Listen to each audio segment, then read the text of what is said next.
Canada বাদের পর এবার চিলি বাদের জন্য প্রস্তুত হচ্ছে আর্জেন্টিনা। ইতোমধ্যেই চিলির বিপক্ষে ম্যাচ খেলতে যুক্তরাষ্ট্রের নিউ জার্সিতে পৌঁছেছে মেসি ডি মারিয়ারা।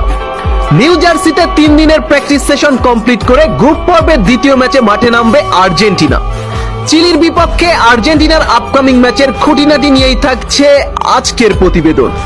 বন্ধুরা, গতকাল কোপা আমেরিকার উদ্বোধনী ম্যাচে কানাডাকে হারিয়ে শুভ সূচনা করে বিশ্ব চ্যাম্পিয়ন আর্জেন্টিনা। প্রথম ম্যাচে স্বস্তিদায়ক জয়ের পর অনেকটাই ফুরফুরে মেজাজে আছে স্কোয়াডে থাকা সকল খেলোয়াড়রা। তবে পরবর্তী ম্যাচের জন্য এখন থেকেই ভাবতে শুরু করেছে আর্জেন্টাইন ম্যানেজার লিওনেল স্কলোনি। চিলির বিপক্ষে ম্যাচকে সামনে রেখে আজ সকালে যুক্তরাষ্ট্রের নিউ জার্সিতে এসে পৌঁছেছে আলবিসেলেস্তেরা। নিউ জার্সিতে পৌঁছে আজ দুপুরে প্র্যাকটিস সেশন শুরু করবে আর্জেন্টাইন খেলোয়াড়রা। ম্যাচের আগে কয়েকটি ধাপে প্র্যাকটিস সেশন কমপ্লিট করবে মেসি ডি মারিয়া ও এমি মার্টিনেজরা। চিলি ম্যাচের আগে আনুমানিক 3 থেকে 4টি ট্রেনিং সেশন কমপ্লিট করবে আর্জেন্টাইন ম্যানেজার লিওনেল স্কলোনি। তারপরেই গ্রুপ পর্বের দ্বিতীয় ম্যাচে চিলির বিপক্ষে মাঠে নামবে আর্জেন্টিনা।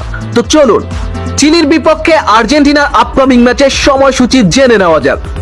বন্ধুরা, আগামী 26শে জুন কোপা আমেরিকার গ্রুপ পর্বের দ্বিতীয় ম্যাচে চিলির বিপক্ষে মাঠে নামবে আর্জেন্টিনা। ম্যাচটি অনুষ্ঠিত হবে যুক্তরাষ্ট্রের নিউ জার্সিতে। ম্যাচের ভেন্যু মেডলাইফ স্টেডিয়াম। বাংলাদেশের স্থানীয় সময় সকাল 7টায় অনুষ্ঠিত হবে ম্যাচটি। সরাসরি ম্যাচটি সম্প্রচার করবে টি স্পোর্টস। বন্ধুরা, আর্জেন্টিনার ম্যাচের সকল আপডেট সবার আগে পেতে